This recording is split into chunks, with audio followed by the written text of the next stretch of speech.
The Inca people are remembered by many great achievements, such as carving fertile plains in the side of mountain faces, and the engineering feat that is the capital city, Cusco. Although not as glorious as, say, Machu Picchu, metal and metalworking played a necessary role in the advancement of society as a whole.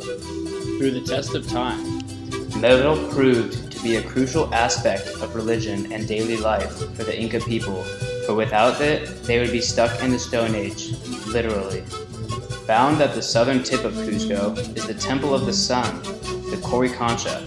Dedicated and built for paying respect to Inti, the sun god, the Coricancha is a prime example of how the Inca people were able to mold metal pieces of great value that represented more than just the metal itself. Gold can be found just about anywhere in the temple. The rooms were once filled with exquisite crafted figures and pieces. Gold immediately surrounds anybody entering the temple. The walls were even once lined from floor to ceiling with large strips of thick plate gold. The reason for this extravagance is that gold reflects yellow light, just like the sun, creating the godly connection to Inti. The centerpiece of the Coricancha, the sun disk, represented what the Inca believed and worshipped regarding the sun and its power to provide fertility and life. In the center of the sun disk is a large face of Inti, whom is surrounded by an organization of all the previous Inca rulers. It represents the son of the sun whom guided the Inca people to prosperity and kept the evils of nature at bay. The disc was eventually captured and taken by the Spanish to the Pope, although its presence today is unknown. Additionally, during one of the Inca's great expansionist leaders, Pachacuti, led a project to glorify the Coricancha. He had the deceased leaders, whom were extremely important to the Inca religion and society, adorned in gold with masks, head armor, bracelets, scepters, plus other articles of gold. Interestingly, gold, platinum, and other precious metals have been found in the tombs of these important deceased leaders.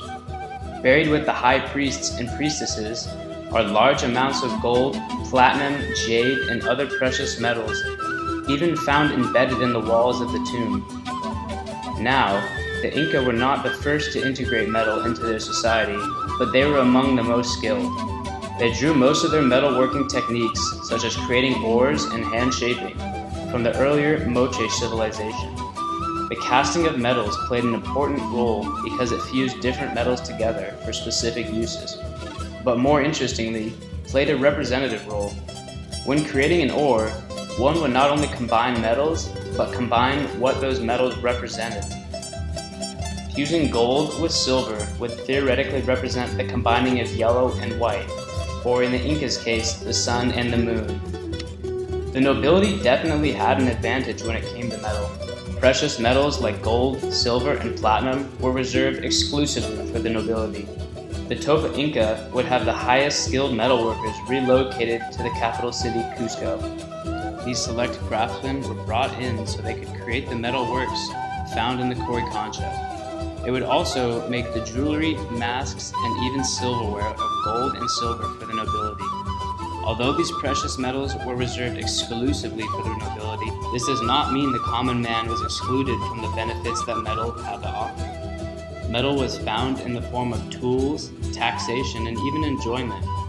Metal hand tools like iron picks and shovels help with agriculture and simply daily tasks, including worship. Citizens also had to pay some tax, and the mining of such metals was one form the nobility used to collect tax. There was also no form of common currency at the time. Precious metals offered a stable value and were commonly used in the exchange of goods among citizens and other civilizations. Musical instruments were also apparent at the time and crafted from bronze. Metal workers would make flutes and horns that were used during ceremonial services, but may have also been used by the citizen, adding a new dimension of expression to their lives. The Spanish, whom stripped the gold from the walls of the Coricancha, along with any other value they could find in the tombs and in the temple, and simply melted it down. The Spanish had no regard for what the gold meant to the Inca, but only for its economic possibilities back home. They also tore down much of the Coricancha and built a Catholic church atop, the defining the end of an empire and the overpowering of the Incan religious ways.